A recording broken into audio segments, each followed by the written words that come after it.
All right, and we're back with book 18 of the Odyssey by Homer. Oh, how Odysseus fought the sturdy beggar. So, just to recap, Odysseus and Telemachus both came back home. They've both connected, and the revenge tour is underway. Odysseus is in disguise, so no one knows who it is, but him and Telemachus have this plan to just stick it to all the people that have just been terrorizing their home while he's been gone. So, like I said, that plan is already underway, and we pick up here in book 18 how Odysseus fought the sturdy beggar. And it's worth noting Odysseus is also posing as a beggar, so I'm not sure who this sturdy beggar is, but I guess we're gonna find out.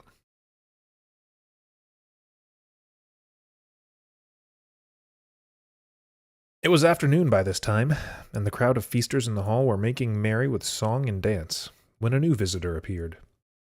This was the town beggar, who used to go begging about the streets and eating and was well known for his ravenous belly. He was always eating and drinking, but he had neither strength nor guts, although he was a great hulking creature.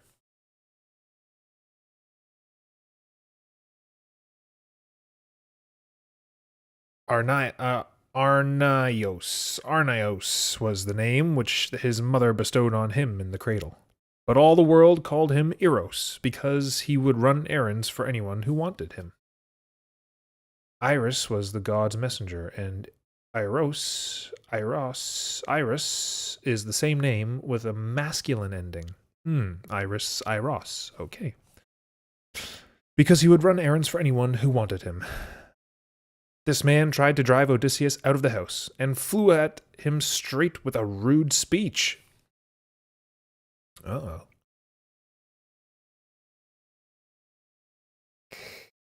Get away from the door, Greybeard, unless you want to be dragged out by the leg.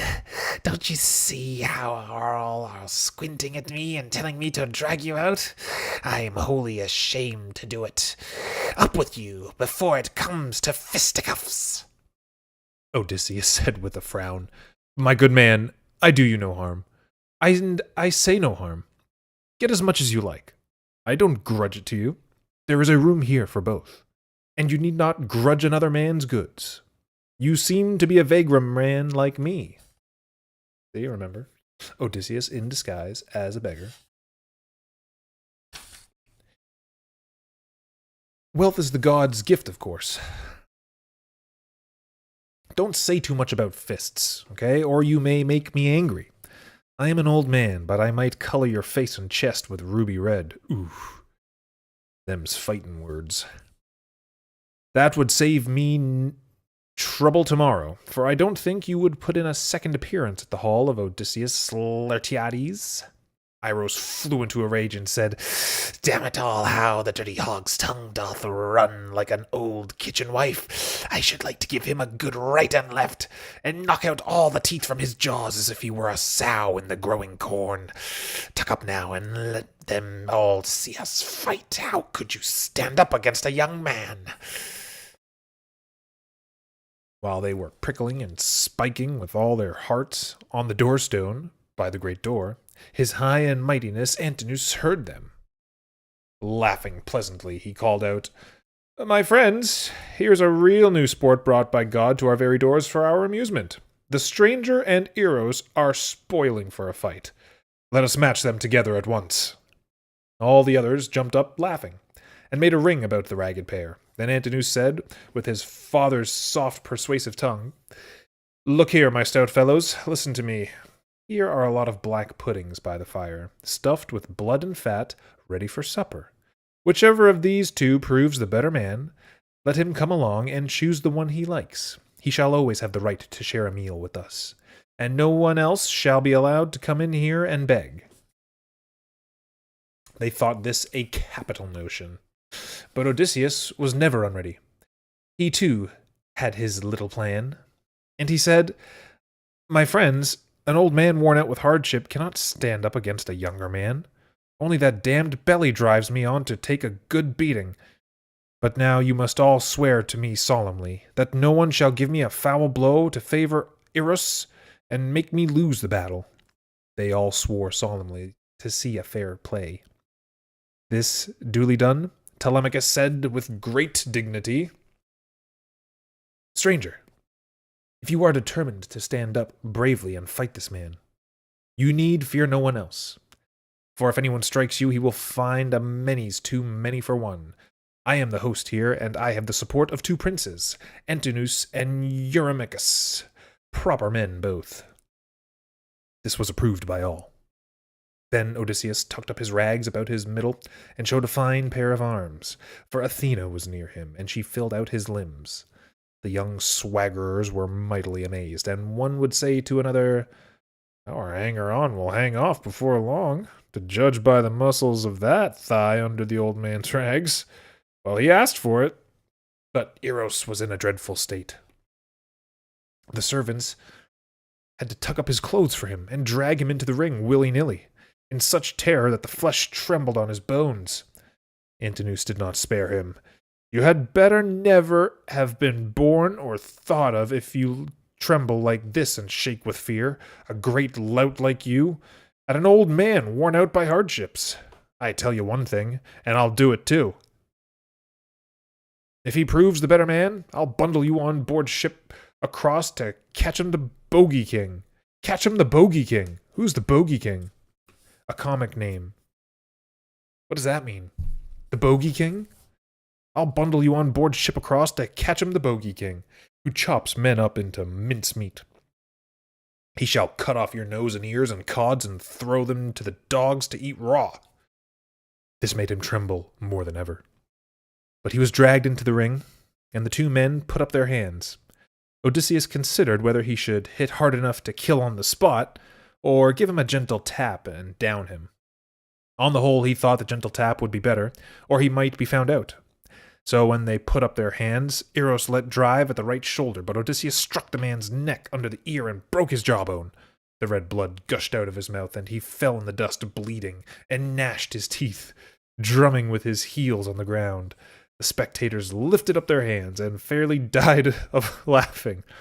Odysseus dragged the man out by one leg through the forehall and into the courtyard near the gate. Poor guy.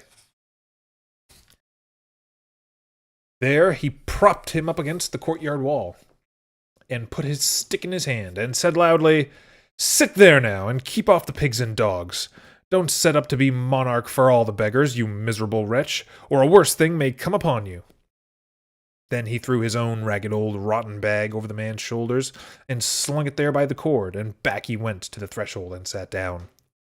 The others went into the hall, roaring with laughter, and congratulated the winner. May Zeus and all gods give you the dearest wish of your heart. Now this insatiable beggar will walk in our streets no more. We'll soon bundle him off to catch him the Bogey King, who chops up men to mincemeat. Odysseus was glad of the omen when he heard these words. Then Antinous himself set down a huge black pudding by his side, stuffed with fat and blood. Amphimenus took a couple of loaves from the basket and brought them too, and then pledged him in a golden cup with pleasant words, Here's good luck, gaffer stranger. Happy days to come. You seem to be unhappy enough now. Odysseus replied, Amphimenus, you seem to me a man of good understanding, as your father was before you. For I have heard the good repute of Delician Nissos as an excellent man and a rich one. Such was your father, and you seem to be courteous in your ways. Then let me say something you will do well to remember. Of all creatures that breathe and move upon the earth, nothing is bred that is weaker than man. He thinks no evil thing can ever come upon him, so long as the gods give him power and his knees are nimble.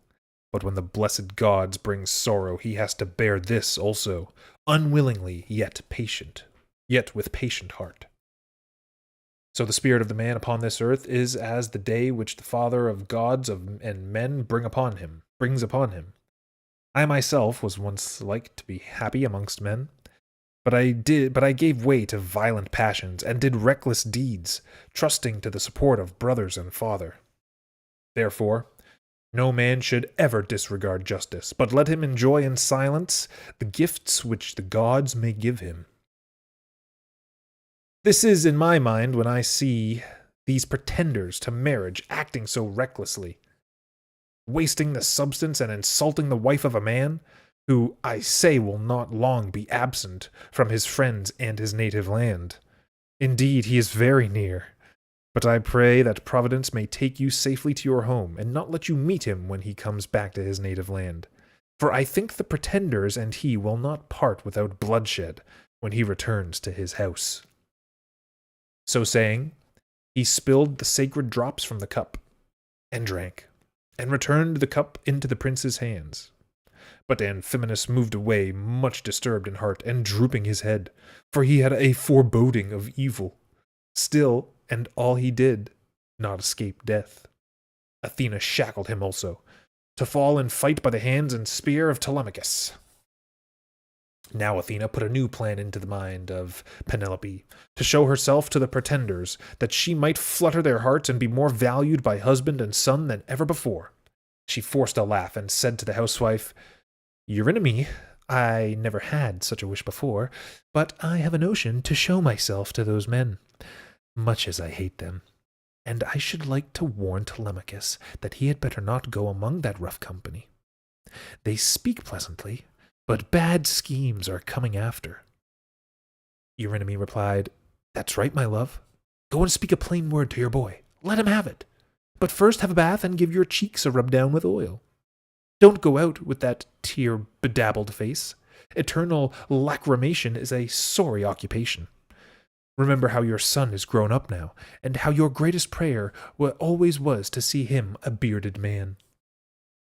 Penelope said, Don't coax me, Eurynomé, though I know it is only your kind heart. I will not bathe or smooth down my face with oil, for all my comeliness is gone. The gods who rule Olympus destroyed it. On the day when my man left and sailed away. But tell Antinous and Hippodamia,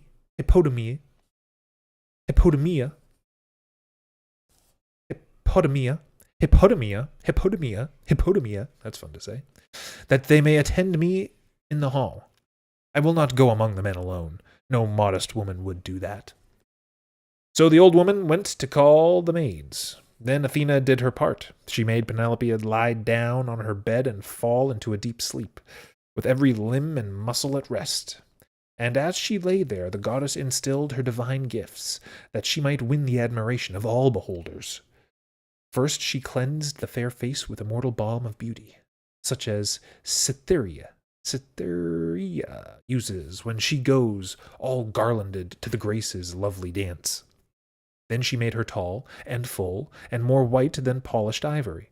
And when her work was done, the waiting women came chattering out of their room. The lady woke up and rubbed her cheeks, saying, that was a soft slumber that made me forget my troubles. Oh, that holy Artemis would grant me at this moment a death soft like that, so that I might not longer waste my days in mourning, no longer miss my dear husband and his incomparable goodness, for there never was a man like him. Now she came down from her room, with 2 maids in waiting. When she reached the company, she stood by the doorpost of the great hall, holding the veil shimmering before her cheeks, and 1 maid stood on each side. The men were thrilled, and their hearts warmed with love, and each man prayed that she might hereafter lie by his side. Then she spoke to her son and said quietly, Telemachus, your spirit is not what it used to be. What a boy you were, as clever as could be and determined. Now you are grown up and come of age, and one who didn't know you might think to look at you, that you belong to a great family. For you are a fine big fellow, but your spirit is not what it was, and you don't know what is right. See what has been done in this hall, when you let a stranger be maltreated like this. How will it be if the stranger comes to harm by being mishandled in this cruel way, while he sits here in our hall? It would be a shame and a disgrace to you in the world. Telemachus answered with his usual good sense, Mother dear, I can't be surprised that you are angry. I do notice everything, and I know quite well what is good and what is bad. I was only a child before, but I cannot think always of the right thing to do, for these men fairly daze me. Here they sit, on this side and on that side, full of malice, and I have no one to help me. However, that mill between Eros and the stranger did not come off as these men wished. The stranger was the better man. O Father Zeus,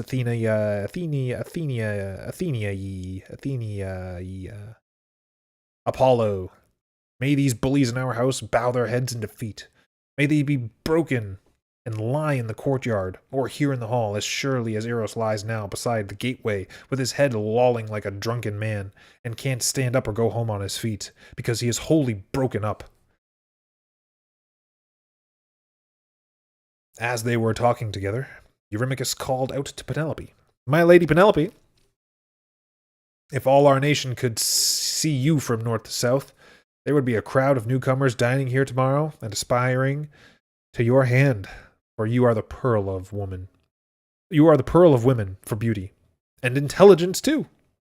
Penelope replied, Eurymachus, all my comeliness and beauty, as you call it, the immortal gods took from me when the army embarked for the war, and with them went my husband Odysseus. If that man would come and care for me, I should have a greater and better name in the world. But now I can only mourn for the afflictions which heaven has sent. What he said to me when he left his native land was this. He clasped my right hand by the wrist and said, My wife, I do not think all our brave men will come back from Troy safely.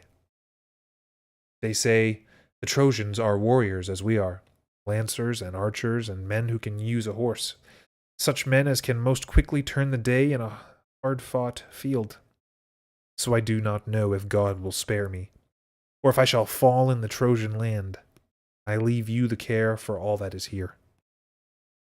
Care for my father and mother in this place as you do now, or even more when I am far away. And when you see our son with a beard on his face, leave your house and marry the man of your choice. And now all this is happening as he said. A night will come when that hateful marriage will fall to my lot, and mine is a wretched lot since Zeus took my happiness away. But I have a bitter humiliation to bear. Your way of wooing a wife was never seen before. Those who would win a woman of rank and wealth vie with one another in offering herds of cattle and flocks of sheep, another and feasting the lady's friends, and heaping gifts upon her. They do not devour the wealth of another without compensation.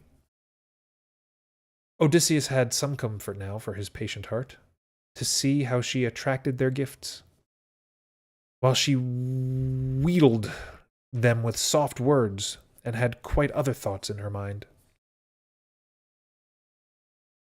Antinous saw there was reason in that, as his father's son ought to do, and he answered, What you say is true, my lady Penelope, and we should not forget whose daughter you are.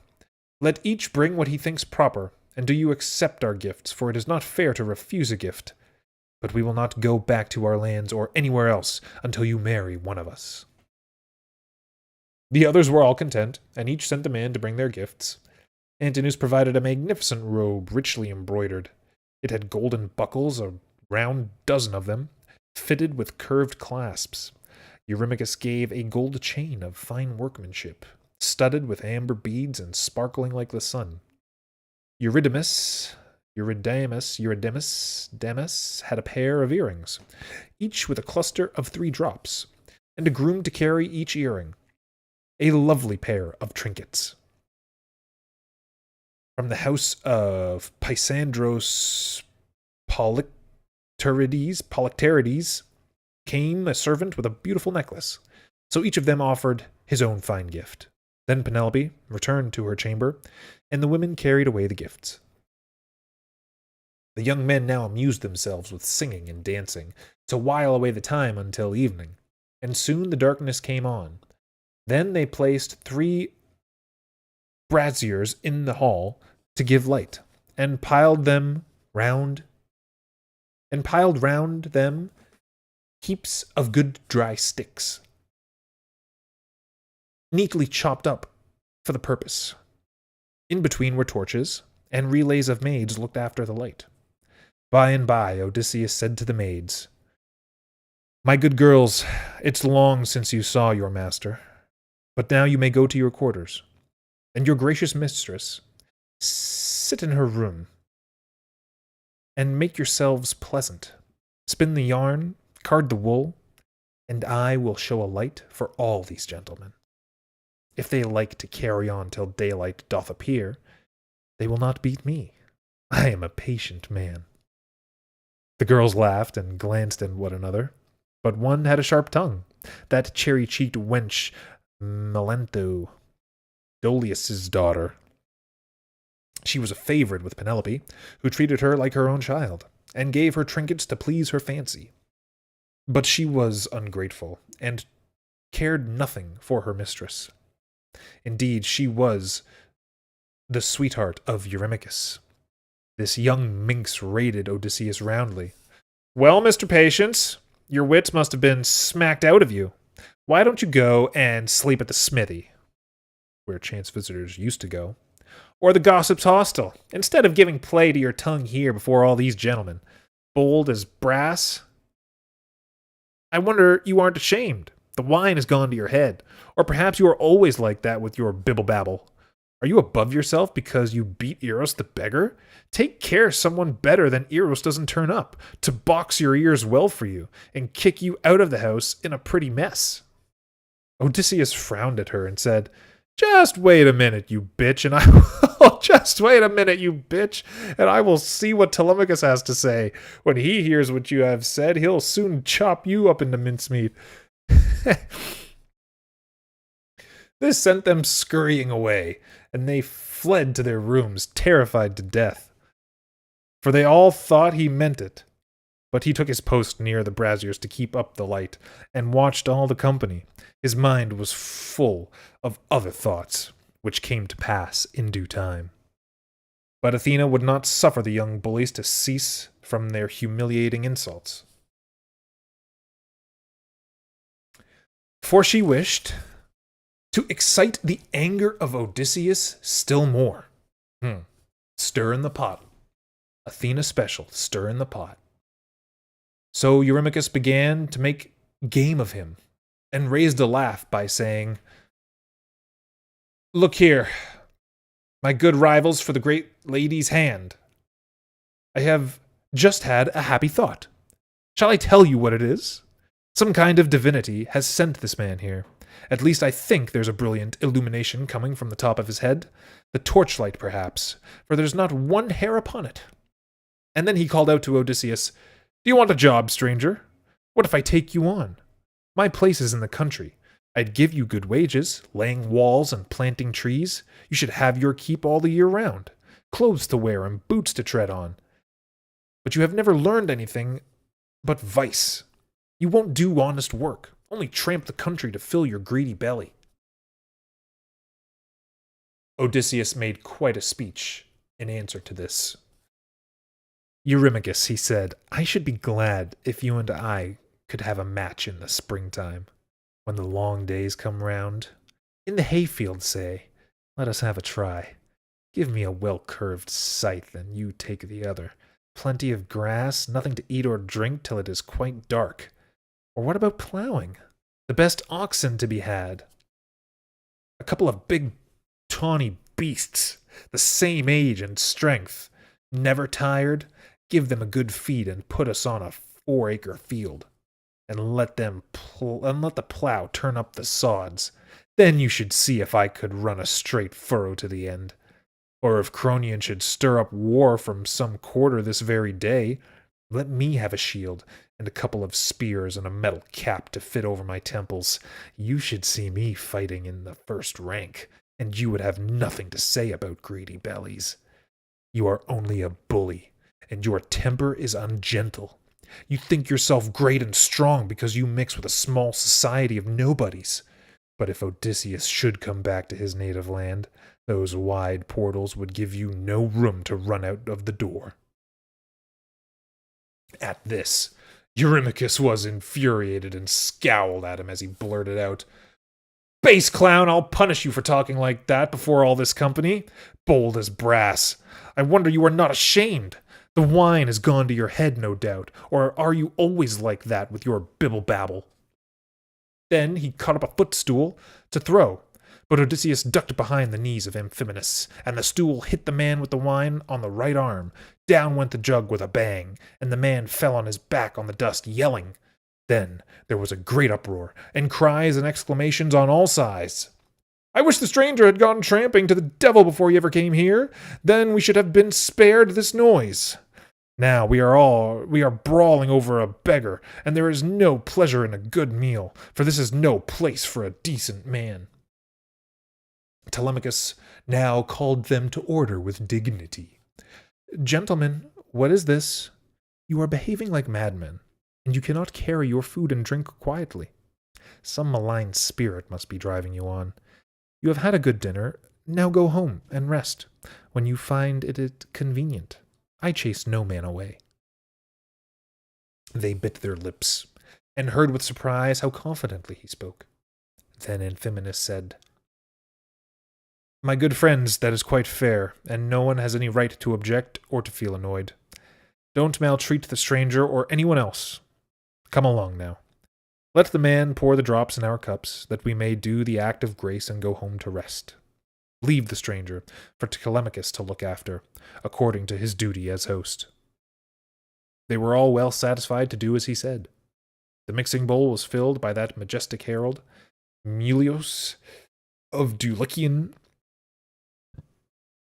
who was a servitor of Amphinomus.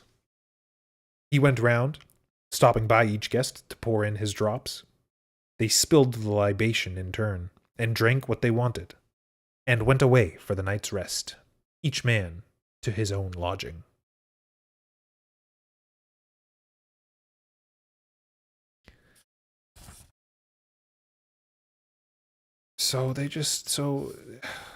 He just had to fight this guy, and no one was having it, and he's saying, "No." Odysseus is like, "Y'all better just make sure. Gotta make him understand." Oh, man. All right, well, we'll see you next time in Book 19, How the Old Nurse Knew Her Master. See what happens then.